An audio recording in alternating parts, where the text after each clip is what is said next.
Good morning everyone, welcome to Days of Farmer channel. Morning day 37. ತೋಟದಲ್ಲಿ ಹೆಂಗಿದ್ರು ಚಿಗುರು ಎಲ್ಲ ತೆಗ್ದಾಯ್ತು, ಒಳ ಕೂಡ ಒಡ್ಸಾಯ್ತು. ಈಗ ಮುಂದಿನ ಕೆಲಸ ಏನಿದ್ರು ಗೊಬ್ಬರ ಹಾಕ್ಸ್ಬೇಕು.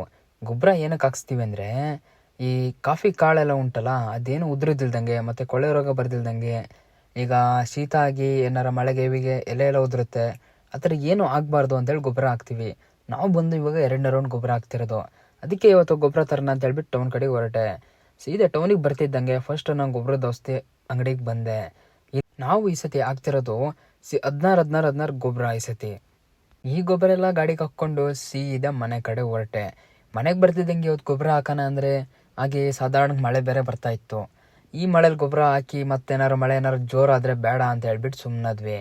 ಅದಾದ ನಂತರ ನಿನ್ನೆ ಸೌದೆ ತಂದಿದ್ವಲ್ಲ, ಆ ಸೌದೆ ಒಟ್ಟನ ಅಂತ ಯೋಚನೆ ಮಾಡಿದ್ವಿ. ಯಾಕಂದರೆ ಸುಮ್ಮನೆ ಏನು ಕೆಲಸ ಇಲ್ದೆಲ್ಲ ಕೂತ್ಕೊಂಡ್ರೆ ಸುಮ್ಮನೆ ಇರೋಕ್ಕಾಗಲ್ಲ. ಅದಕ್ಕೆ ಏನಾದ್ರು ಒಂದು ಕೆಲಸ ಮಾಡಬೇಕಲ್ಲ. ಹಳ್ಳಿಲಂತೂ ಸುಮ್ಮನೆ ಕೂರೋಕ್ಕಾಗೋದೇ ಇಲ್ಲ. ಇನ್ನೊಂದು ಅದಾದ ನಂತರ ಫಸ್ಟು ಸೌದೆ ಕೊಡಕೆ ಎಲ್ಲ ಸ್ವಲ್ಪ ಕ್ಲೀನ್ ಮಾಡಿಬಿಟ್ಟು ಎಲ್ಲ ಕೆಳಕ್ಕೆಲ್ಲ ದೊಡ್ಡ ದೊಡ್ಡ ಕೊಳ್ಳೆಲ್ಲ ಹಾಕಿದ್ವಿ. ಯಾಕಂದರೆ ಅಡಿಲಿ ಏನು ನುಗ್ಗಬಾರ್ದು ಅಂತ ಹೇಳ್ಬಿಟ್ಟು. ಮತ್ತು ಸಣ್ಣ ಸಣ್ಣ ಸೌದೆ ಆದರೆ ಮಣ್ಣು ಹಿಡಿದ್ಬಿಡುತ್ತೆ, ದೊಡ್ಡ ಕೊಲ್ಡಾದರೆ ಮಣ್ಣು ಹಿಡಿಯಲ್ಲ. ಹಾಗಾಗಿ ಅಡಿಗೆಲ್ಲ ದೊಡ್ಡ ದೊಡ್ಡ ಕೊಲ್ಡ್ ಹಾಕಿ ಅದ್ರ ಮೇಲೆ ಸೌದೆ ಒಟ್ಟಕ್ಕೆ ಶುರು ಮಾಡೇ ಬಿಟ್ವಿ. ಸೌದೆ ಎಷ್ಟು ತಂದಿದ್ವಿ ಅಂದರೆ ನಾವು ಒಂದು 5 ಅಟ್ಟಿ ಸೌದೆ ಇತ್ತು. ಅದರಲ್ಲಿ ಈಗಾಗಲೇ ನೋಡಿ ಒಂದು 3 ಅಟ್ಟಿ ತನಕ ಒಟ್ಬಿಟ್ಟಿದ್ದೀವಿ. ಇದನ್ನು ಹುಟ್ಟೋದಿಗೆ ನಾವು ಮಧ್ಯಾಹ್ನ ಆಯಿತು. ಅದಾದ ನಂತರ ಮನೆಗೆ ಹೋಗಿ ಊಟ ಎಲ್ಲ ಮಾಡ್ಕೊಂಡು ಮತ್ತೆ ಶುರು ಮಾಡಿದ್ವಿ. ಶುರು ಮಾಡಿ ಮತ್ತಿನ್ನು ಉಳ್ದಿದ್ದು ಇನ್ನೊಂದು 2 ಅಟ್ಟಿ ಅಷ್ಟು ಉಳ್ದಿತ್ತಲ್ಲ, ಅದನ್ನು ಕೂಡ ಒಟ್ಟು ಮುಗಿಸಿದ್ಮೇಲೆ ಆ ಸೌದೆದು ಅಲ್ಲಿಂದ ತೋಟದಿಂದ ಹೋಗೋದು ಸುರಿದಿರ್ತೀವಲ್ಲ, ಅವಾಗ ಸ್ವಲ್ಪ ಪುಡಿ ಎಲ್ಲ ಆಗಿರುತ್ತೆ ಸೌದೆ. ಅದನ್ನೆಲ್ಲ ಕೂಡ ಗುಡಿಸಿ ಎಲ್ಲ ಕ್ಲೀನ್ ಮಾಡಿದ್ವಿ. ಮತ್ತು ಒಲೆ ಕಚ್ಚಕ್ಕೆ ಸ್ವಲ್ಪ ತೆಂಗಿನ ಗರಿ ಇತ್ತು, ಅದನ್ನು ಕೂಡ ಎಲ್ಲ ಕತ್ತರಿಸ್ಬಿಟ್ಟು ಇಟ್ಟಿದ್ವಿ. ಅದನ್ನು ಕೂಡ ಎಲ್ಲ ಸೌದೆ ಮೇಲೆ ಇಟ್ವಿ. ಈ ಮಳೆಗೆ ಸ್ವಲ್ಪ ಸೌದೆ ನೆಂದೋಗಿದೆ, ಆದರೆ ಮುಂಚೆ ಒಣಗಿಬಿಟ್ಟಿತ್ತು ತೋಟದಲ್ಲಿ. ನಾವು ತರದ್ದು ಲೇಟ್ ಮಾಡಿ ಈ ಥರ ಆಗಿದೆ. ಈಗ ಶೀಟ್ ಅಡಿ ಎಲ್ಲ ಇಟ್ಟಿದ್ದೀವಲ್ಲ, ಗಾಳಿ ಎಲ್ಲ ಆಡ್ಕೊಳತ್ತಲ್ಲ, ಇನ್ನು ಬೇಗ ಒಣಕೋಗ್ಬಿಡುತ್ತೆ. ಇವತ್ತಿಗೆ ಇಷ್ಟೇ ನಮ್ಮ ಕೆಲಸ. ನೆಕ್ಸ್ಟ್ ಕಂಟಿನ್ಯೂ ನೋಡಿ. Good morning everyone, morning day 38. ಇವತ್ತು ಬೆಳಗ್ಗೆ ಬೇಗ ಎದ್ಬಿಟ್ಟು ನೋಡಿದ್ವಿ, ಮಳೆ ಏನೋ ಥರ ಇರಲಿಲ್ಲ, ಸಾಧಾರಣ ಒಳವಿದೆ ಮಳೆ. ಇವತ್ತು ತೀರಾ ಇಲ್ದಿದ್ದ ಕಾರಣ ಗೊಬ್ಬರ ಹಾಕೋಣ ಅಂತ ಹೇಳ್ಬಿಟ್ಟು ಶುರು ಮಾಡಿದ್ವಿ. ಬನ್ನಿ ಯಾವ ಥರ ಹಾಕ್ತೀವಿ ಅನ್ನೋದನ್ನ ತೋರಿಸ್ಕೊಡ್ತೀನಿ. ಅದಕ್ಕಿಂತ ಮುಂಚೆ ನಾವು ಗೊಬ್ಬರ ಇವತ್ತು ಹಾಕ್ತಿರೋದು ಯಾವುದು ಅಂದರೆ 16 ನೀವು ನೋಡ್ಬೋದು ಈ ವಿಡಿಯೋದಲ್ಲಿ. ನೋಡಿ ಯಾವ ಥರ ಇದೆ ಅಂತ. ಇದಕ್ಕೆ ನಾವು ಯಾವುದೇ ಥರ ಮಿಕ್ಸಿಂಗ್ ಮಾಡಿಲ್ಲ, ಯಾಕಂದರೆ ಇದರಲ್ಲಿ ಮುಂಚೆನೇ ಎಲ್ಲ ಕಂಟೆಂಟ್ ಕೂಡ ಇದ್ದೇ ಇರುತ್ತೆ. ಇದು ಬಂದು ಕಾಳು ಗೊಬ್ಬರ, ಇದು ಪೌಡ್ರ ಏನೂ ಇಲ್ಲ, ಆರಾಮಾಗಿ ಹಾಕ್ಕೊಬರ್ಬೋದು. ಅದಕ್ಕೆ ನಾವು ಈ ಥರ ಚೀಲದಿಂದ ಮಂಕ್ರಿಗೆ ಸುರ್ಕೊಂಡು ಮಂಕ್ರಿಯಿಂದ ತಗೊಂಡೋಗಿ ಒಳಗೆ ಹಾಕ್ತಿರ್ತಾರಲ್ಲ, ಅವ್ರಿಗೆಲ್ಲ ಕೊಡೋಕ್ಕೆ ಶುರು ಮಾಡಿದ್ವಿ. ಇವತ್ತು ನಾವು ಬಂದು ಹಾಕ್ತಿರೋದು ಇಬ್ಬರು ಸುರ್ಕೊಂಡೋಗಿ ಕೊಡೋಕ್ಕೆ ಮತ್ತು ಇಬ್ಬರು ಹಾಕೋಕ್ಕೆ ಅಂತ ಹೇಳ್ಬಿಟ್ಟು 4 ಜನ ಇದ್ದೀವಿ. ಮತ್ತು ಇನ್ನೊಂದು ಏನು ಮಾಡಿದ್ದೀವಿ ಅಂದರೆ, ನಾವು ನಮ್ಮ ತೋಟದಲ್ಲಿ ಅಲ್ಲಲ್ಲೇ ಸ್ವಲ್ಪ ದೂರಕ್ಕೆ ಮೂಟೆನ ಹಾಕ್ಕೊಂಡಿದ್ದೀವಿ. ಯಾಕಂದರೆ ಒಂದೊಂದು ಸಾಲು ಹೋಗಿ ಬರಬೇಕಲ್ಲ, ಅವಾಗ ಖಾಲಿ ಆಗುತ್ತಲ್ಲ ಮೂಟೆ, ದೂರದಿಂದ ತರೋಕ್ಕಾಗಲ್ಲ ಅಂತ ಹೇಳ್ಬಿಟ್ಟು ಒಂದು ಸ್ವಲ್ಪ ಡಿಸ್ಟೆನ್ಸಲ್ಲಿ ಒಂದು 50 ಮೀಟ್ರ್ ಡಿಸ್ಟೆನ್ಸಲ್ಲಿ ಒಂದೊಂದು ಮೂಟೆನ ಹಾಕ್ಕೊಂಡಿದ್ದೀವಿ.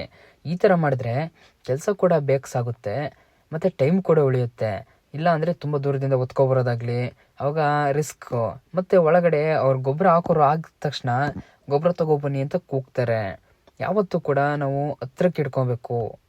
ನೀವು ನೋಡ್ಬೋದು ಈ ವಿಡಿಯೋದಲ್ಲಿ ಯಾವ ಥರ ಆಗ್ತಿದ್ದಾರೆ ಅಂತ. ಸಣ್ಣ ಗಿಡಕ್ಕೆಲ್ಲ ಒಂದೊಂದು ಇಡಿ ಹಾಕ್ತಿದ್ದೀವಿ, ಮತ್ತು ದೊಡ್ಡ ಗಿಡಕ್ಕೆ ಏನಿಲ್ಲ ಅಂದರೆ 2 ಇಡಿ ಹಾಕ್ತಿದ್ದೀವಿ. ಯಾವ ಥರ ಹಾಕಿದ್ದೀವಿ ಅನ್ನೋದನ್ನ ಕೂಡ ತೋರಿಸ್ತೀನಿ.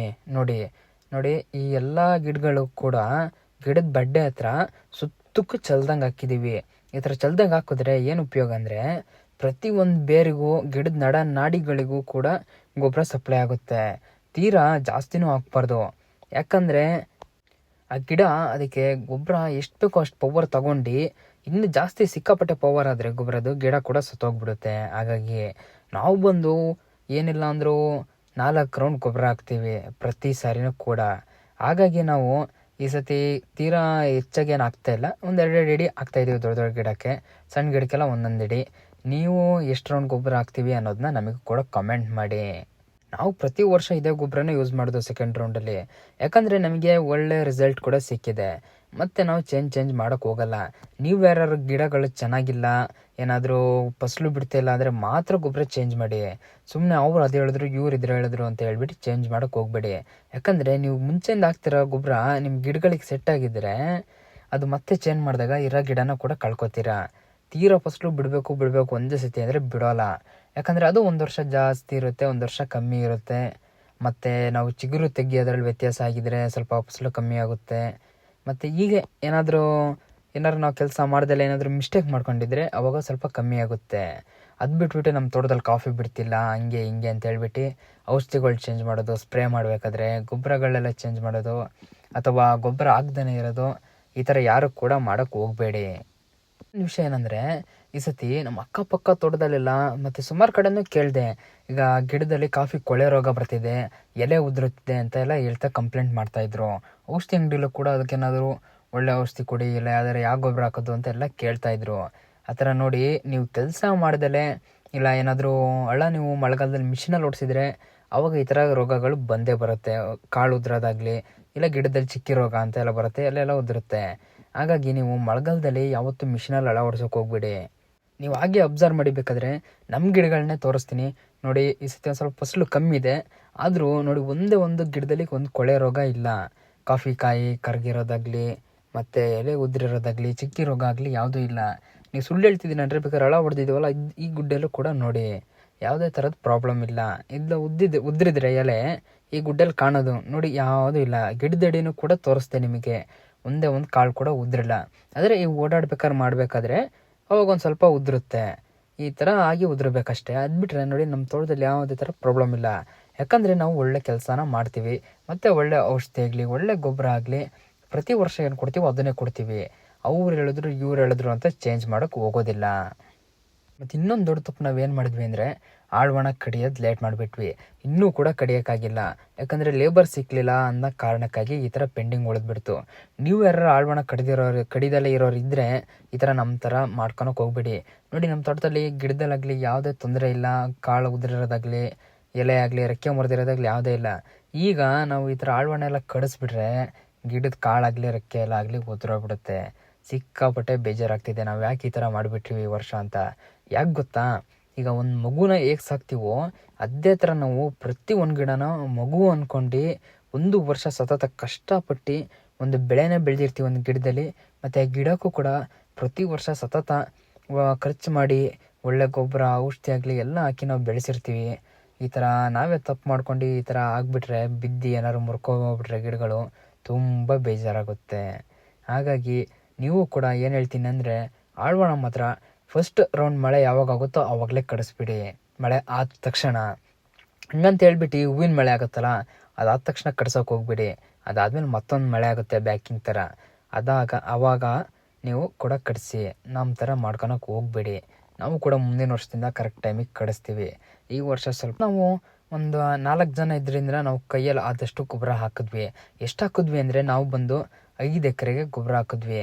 5 ಎಕರೆಗೆ ಏನಿಲ್ಲ ಅಂದರೂ ಒಟ್ಟು 20 ಚೀಲ ಗೊಬ್ಬರ ಹಾಕಿದ್ದೀವಿ 4 ಜನ. ಬೆಳಗ್ಗೆ ನಾವು ಬಂದಿದ್ದ ಟೈಮಿಂಗ್ಸ್ ಬಂದು 9 ಗಂಟೆ. 9 ಗಂಟೆಯಿಂದ ಮಧ್ಯಾಹ್ನ ಊಟ ಮಾಡೋಕ್ಕೆ ಹೋಗಲಿಲ್ಲ. ಮತ್ತು ಮಳೆಗೆಳೆ ಬಂದರೆ ಸುಮ್ಮನೆ ಗೊಬ್ಬರ ಎಲ್ಲ ನೆಂದ್ಬಿಟ್ಟು ವೇಸ್ಟ್ ಆಗುತ್ತೆ ಅಂತ ಹೇಳ್ಬಿಟ್ಟು ಏನಿಲ್ಲ ಅಂದರೂ 2:30 ತನಕ ಹಾಕಿದ್ವಿ. 2:30 ಹೊತ್ತಿಗೆ ಮುಗಿದ್ಬಿಡ್ತು. ಇನ್ನು ನೆಕ್ಸ್ಟು ನಾಳೆ ಏನು ಕೆಲಸ ಇದೆ ಅಂದರೆ, ಸ್ವಲ್ಪ ಮೆಣಸಿಗೆ ಬೆಳೆಗೆ ಗೊಬ್ಬರ ಹಾಕಬೇಕು. ಮತ್ತು ಇನ್ನೂ ಒಂದು 3 ಎಕರೆಯಲ್ಲಿ ಗೊಬ್ಬರ ಹಾಕಕ್ಕೆ ಉಳಿದಿದೆ, ಅಲ್ಲೂ ಕೂಡ ಹಾಕಬೇಕು. ಯಾಕಂದರೆ ನಾವು ಗೊಬ್ಬರ ತೀರಾ ಜಾಸ್ತಿ ತರೋಕೆ ಹೋಗಿರಲಿಲ್ಲ. ಮಳೆ ಹೆಂಗೆ ಏನು ಅಂತ ಹೇಳೋಕ್ಕಾಗ್ತಿರ್ಲಿಲ್ಲ. ತೀರಾ ಜಾಸ್ತಿ ತಂದುಬಿಟ್ಟು ಗಾಳಿಗೆ ಏನಾದರೂ ಗಟ್ಟಿ ಆಗಿದ್ರೆ ವೇಸ್ಟ್ ಆಗುತ್ತೆ ಅಂತ ಹೇಳ್ಬಿಟ್ಟು ಈಗ ನಮ್ಮದು ಇನ್ನೊಂದು ಸ್ವಲ್ಪ ಇರೋದು ಹೊರಗಡೆನ ತೋಟ. ಹಾಗಾಗಿ ಈ ಮನೆ ತೋಟಕ್ಕೆ ಎಷ್ಟು ಬೇಕೋ ಅಷ್ಟು ಮಾತ್ರ ತಂದ್ಕೊಂಡಿದ್ವಿ. ಹಾಗಾಗಿ ನಾವು ಇವತ್ತಿಗೆ ನಮ್ಮ ಕೆಲಸನ ಮುಗಿಸ್ಕೊಂಡ್ವಿ. ಮತ್ತು ಇನ್ನು ಮುಂದಿನ ವೀಡಿಯೋದಲ್ಲಿ ನಾವು ಏನು ಕೆಲಸ ಮಾಡ್ತೀವಿ ಅನ್ನೋದ್ರ ಜೊತೆ ಮತ್ತೆ ಸಿಗ್ತೀನಿ. ಇದೇ ಥರ ಹೆಚ್ಚಿನ ಇನ್ಫಾರ್ಮೇಷನ್ ನಿಮ್ಗೆ ಬೇಕು ಅಂದರೆ ನಮ್ಮ ಅಕೌಂಟ್ನ ಇನ್ನೂ ಯಾರ್ಯಾರು ಫಾಲೋ ಮಾಡಿಲ್ವೋ ಫಾಲೋ ಮಾಡಿ. ಮತ್ತು ನಿಮ್ಮ ಕಮೆಂಟ್ ಸೆಕ್ಷನಲ್ಲಿ ಕಮೆಂಟ್ ಕೂಡ ಮಾಡಿ ಯಾವ ಥರ ಇನ್ಫಾರ್ಮೇಷನ್ ಬೇಕು ಅಂತ. ಮತ್ತು ನಮ್ಮ ವಿಡಿಯೋ ಇಷ್ಟ ಆಗಿರಲಿ ಬಿಡಲಿ ಒಂದು ಲೈಕ್ ಕೊಡಿ, ಇಲ್ಲ ಕಮೆಂಟ್ ಮಾಡಿ. ಅದ್ರ ಜೊತೆಗೆ ನಮ್ಮ ಚಾನಲ್ನ ಕೂಡ ಮೇನ್ ಥಿಂಗ್ ಇದನ್ನು ಮಾತ್ರ ಮರಿಲೇಬೇಡಿ, ಸಬ್ಸ್ಕ್ರೈಬ್ ಮಾಡ್ಕೊಳ್ಳಿ. ಇದೇ ಥರ ಹೆಚ್ಚಿನ ಇನ್ಫಾರ್ಮೇಷನ್ ನಿಮಗೆ ಫಸ್ಟ್ ಬರುತ್ತೆ. ಹಾಗಾಗಿ ಇಲ್ಲ ಅಂದರೆ ಮಿಸ್ ಮಾಡ್ಕೋತೀರಾ. ಮತ್ತೆ ನೆಕ್ಸ್ಟ್ ವೀಡಿಯೋದಲ್ಲಿ ಸಿಗ್ತೀನಿ. ಬೈ ಬಾಯ್.